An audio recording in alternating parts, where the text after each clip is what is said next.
ప్రజలపై true up ఛార్జీల భారం పడకుండా దాదాపు 4500 కోట్ల కూటమి ప్రభుత్వం భరిస్తుంది. గత 5 ఏళ్లలో 9 సార్లు విద్యుత్ బిల్లులు పెంచి 32,000 కోట్ల అదనపు భారం వేశారు అని విశాఖపట్నం తెలుగుదేశం పార్టీ అధ్యక్షుడు చోడే పట్టాభిరామ్ తెలియజేశారు.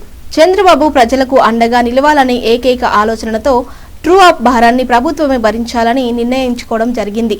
ముఖ్యంగా వైసీపీ పాలనలో యూనిట్ విద్యుత్తు 5.19లకు కొనుగోలు చేస్తే కూటమి ప్రభుత్వం అధికారంలోకి వచ్చిన తర్వాత 4.70లకు కొనుగోలు చేస్తూ రాష్ట్ర ప్రభుత్వం ఖజానాపై భారం తగ్గించింది. అదే సమయంలో ఆక్వా రైతులపై యూనిట్ విద్యుత్తు నాడు 3.50 వసూలు చేస్తే నేడు కూటమి ప్రభుత్వంలో యూనిట్ రూపాయలు 1.50 పైసలకు తగ్గించి ఆక్వా రైతులకు అండగా నిలిచింది అని పట్టాభిరామ్ తెలియజేశారు. ఈ సమావేశంలో VMRDA chairman MV Pranav Gopal, NTR వైద్య సేవ చైర్మన్ సీతారామరాజు, ప్రధాన కార్యదర్శి Lodagala Krishna, media coordinator Pothanareddy, corporator Narayana తదితరులు పాల్గొన్నారు. కర్మ క్రియ తెలుగుదేశం పార్టీ ప్రభుత్వాన్ని ఆ రోజు ఎందుకంటే ఆలోచన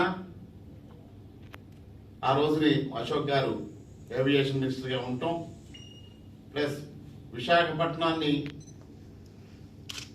ఈ ఏరియానంతా ఉత్తరాంధ్రను అభివృద్ధి చేయాలని ఒక అంతర్జాతీయ ఏదైతే ఫైనాన్షియల్ క్యాపిటల్గా విశాఖపట్నం అభివృద్ధి చేయాలి, ఉత్తరాంధ్ర ప్రాంతం అంతా అభివృద్ధి చెందాలి అని ఒక అంతర్జాతీయ విమానాశ్రయానికి ఆ రోజు శ్రీకారం చుట్టింది తెలుగుదేశం ప్రభుత్వం.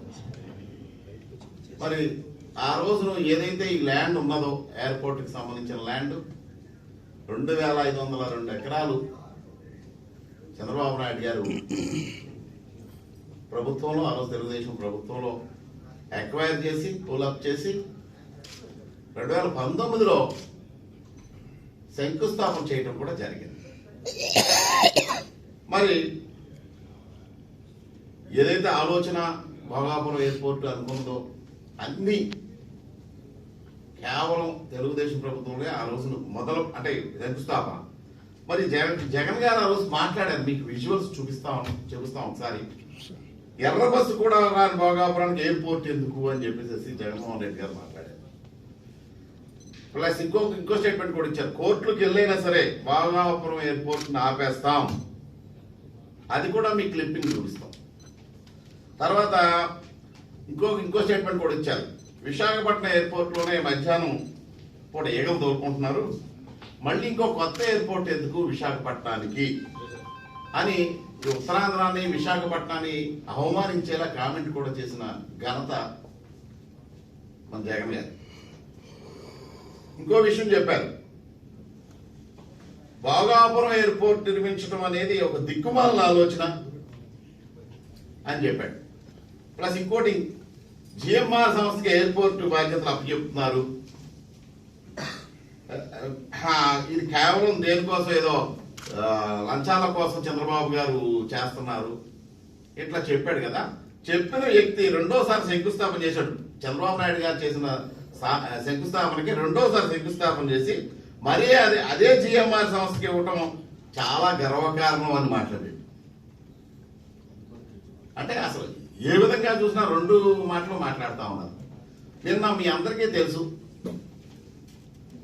నిన్న మొదటి ఫ్లైట్ మన ఇక్కడ భోగాపురం ఎయిర్పోర్ట్లో లాంచ్ అవ్వడం అనేది మన అందరికీ ఒక మహా అదృష్టం.